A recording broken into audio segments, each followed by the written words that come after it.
cosa que lo festejamos ampliamente. Eh, Alicia, entonces tú nos vas a contar ahora la parte mala. la parte mala, Ajá. la parte mala es bastante mala, ¿eh? Ahora viene la película de terror. Sí, tenía que sacar más. Bueno, la parte mala tendría una definición. Yo voy a citar, y si quiere le mando un artículo que me gustó mucho y que tuve que leer para este programa, para que vean, lo busqué porque me lo habían recomendado, de Roberto Gargarella, un argentino eminente, profesor constitucionalista y defensor de los derechos humanos que trabaja en todo el mundo. Y me gustó mucho este artículo y voy a citar, ¿por qué lo digo? Cómo él cita esta reforma del 94.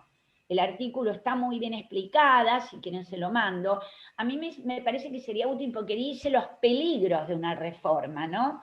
Entonces ahí se podría visualizar. Yo pensaba todo el tiempo en Chile cuando lo leía, como estoy metida en este tema, ¿no? Y él dice que la reforma del 94 cayó en el error de hacer una reforma desde el punto de vista de organización del poder político en un modelo del siglo XVIII.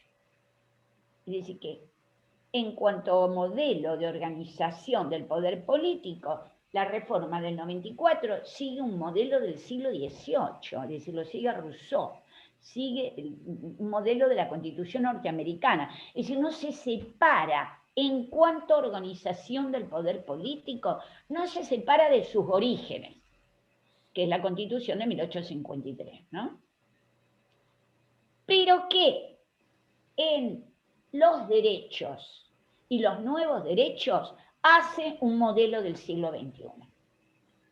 Es decir, que en el siglo XX, porque era 1994, hace un modelo del siglo XXI. Y es verdad, yo coincido totalmente por eso. Es decir, la Constitución del 94 fracasa, por decirlo así, o se limita porque sigue un modelo en que no modifica mucho los factores de poder. Agrega cosas, es verdad, lo del golpe de Estado, de esto, lo otro, pero no. Y sí tiene éxito, sí impone todo lo nuevo con respecto a derechos y tratados internacionales. El doctor Roberto Gargarella dice, y lo estoy citando, se deja sin tocar la vieja sala de máquinas de la organización del poder. Repito, y estoy leyendo textual, se deja sin tocar o tocando poco la vieja sala de máquinas de la organización del poder. Es el sistema de pesos y contrapesos que todos conocemos de Montesquieu, que fue incorporado en la filosofía iluminista del siglo XVIII, que fue incorporada en la Constitución de Francia, la primera, que fue incorporada en la Constitución norteamericana, que tanto influyó en toda América Latina, porque todos los países latinoamericanos, si ustedes hacen estudio comparado, ven a los norteamericanos influyendo sobre todo en su organización del Estado. No tanto en derechos, porque no da tantos derechos a la norteamericana, y de hecho la norteamericana, que me perdone Howard, queda absolutamente perimida y antigua con respecto a las constituciones latinoamericanas de la actualidad. O sea, la constitución boliviana lo da vuelta a la norteamericana en derechos, y la argentina del 94 también. Esperemos que la chilena también. Es decir, son mucho más limitados los derechos de los norteamericanos, pese a tanto que se habla de los norteamericanos, ¿no? De la Constitución. Si en su origen iluminó, pero se ha quedado más corta que sus hijos. Cosa que está bien, ¿no? Que los hijos superen a los padres, me parece bien. Sobre todo si el padre es un norteamericano, ¿no es cierto? Esto quiero decirlo. Es decir, todos los países latinoamericanos han avanzado en este sentido, ¿eh?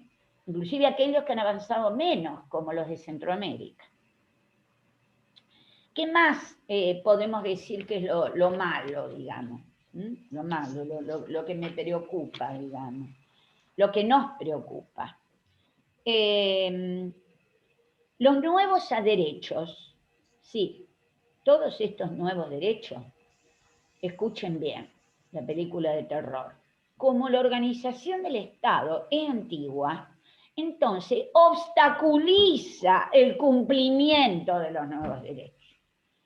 El Estado los obstaculiza, es decir, el propio padre de los derechos los obstaculiza. Es como el propio padre limitando al hijo, cosa que a veces pasa en la realidad también.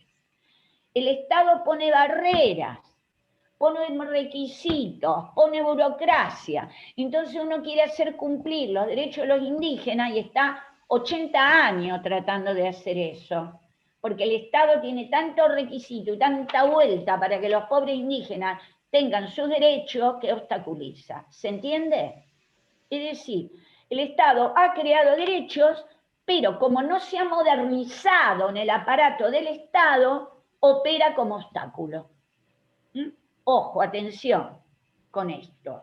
Es decir, que entonces todo lo que se reforzó en derechos, en democracia, se ralentiza, se hace más lento en su cumplimiento.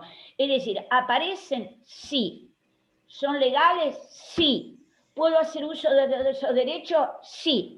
Otra cosa, encomiéndese a los dioses que usted quiera para que se cumplan. Encomiéndese, tengo un amigo, tengo un juez amigo, empiezan todos los vicios de América Latina, ¿no? Y aparece otro obstáculo, que esto sí realmente que es malo, digamos, y por eso otra película de terror, es que no se refuerza el poder democrático en manos de la ciudadanía. No se refuerza el control ciudadano. Ojo, con el control ciudadano, con el poder de decisión, con el modo de gestionar los asuntos públicos por parte de la ciudadanía, que tanto lo pidieron los chilenos en el 2019. Hay muchos avances en materia de derecho que no corresponden con una burocracia, con un aparato del Estado, que es un dinosaurio. Los derechos nuevos, dice Gargarella, son bloqueados, son obstaculizados por la inexistencia de cambios iguales en la organización del poder público. Sigue existiendo, sigo a Gargarella, una forma de pensar política elitista, vertical, autoritaria por parte de los partidos políticos. ¿Qué tal? La puesta en práctica de los derechos queda en manos de un poder judicial de derecha, Gargarella, y cabezudo. Entonces queda en manos de un poder judicial sospechoso, porque los miembros del poder judicial generalmente, si no son de derecha, son de centro derecha, son elitistas, provienen de algunas familias, de algunos apellidos. A veces los jueces, la mayoría, vienen de universidades privadas. ¿Por qué vienen de universidades privadas si los mejores abogados vienen de las universidades públicas? Pero resulta que cuando después están en la Corte Suprema, usted le pregunta dónde se recibió, y dice, en la universidad, qué sé yo, de Chicago, en la Universidad Privada Católica. Y no se recibió en la Universidad de Buenos Aires, la única universidad latinoamericana que está en el listado de las mejores universidades del mundo. Está la Universidad de México, la UNAM y la de Buenos Aires. Bueno, no, se recibió en la Católica, que nunca apareció en ningún listado. ¿Se entiende lo que quiero decir? Entonces, tenemos todos estos derechos, están obstaculizados, primero, por el aparato del Estado que no se modernizó, y aparte un poder judicial que es obstaculizador. Y claro, tenemos que esperar más. Yo creo, francamente, por lo que veo, que tenemos que esperar más o menos 15 años más, cuando los chicos jóvenes que vienen con todo, que ahora son jóvenes abogados de 40 años, lleguen a jueces. Porque aparte los jueces son viejos. Y los viejos en general, con perdón de los viejos, no los viejos presentes, pero muchos viejos generalmente son más retrógrados. No estos viejos, los que estamos aquí, nosotros somos supermodernos, ¿verdad, Howard? Pero es verdad, entonces pesa su formación política de clase, en las decisiones que nos boicotean el derecho ambientalista, que nos boicotea al pobre indígena que quiere tener personería jurídica en su territorio comunitario. La verdad se ha dicho. Entonces, para terminar, por ahora, pero bueno, creo que termino.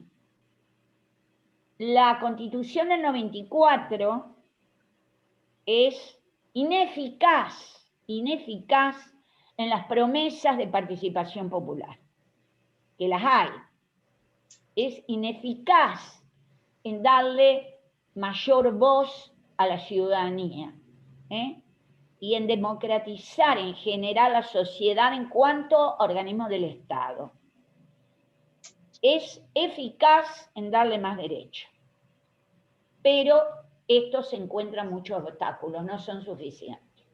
Habría que ablandar ese aparato y ese organismo del Estado. En eso está el Estado argentino, Yo creo que va a haber reformas del aparato del Estado en los próximos años, porque ya quedó muy antiguo. Pero esto fue un problema que debemos señalar. El resultado, el mismo articulista, Gargarella, u otros artículos, porque he leído varios autores en varias noches, con respecto a su juicio. Yo lo que buscaba, bueno, ¿cuál es el juicio? ¿O cuál es el juicio mío con respecto a la Constitución? Yo diría... Un segundito, mejor... Alicia, si se vuelve a cortar hay que volver a entrar en el link, por si acaso. ¿O terminamos acá? No. Porque... No terminemos, volvemos a conectarnos. Bueno, yo diría que es positivo, que la reforma es positiva. Esa es mi conclusión. Pese a toda esta porquería del aparato del Estado, de los jueces de derecha y de todo lo que queramos ver, yo creo que es muy importante todo lo que hay ahora en la Constitución.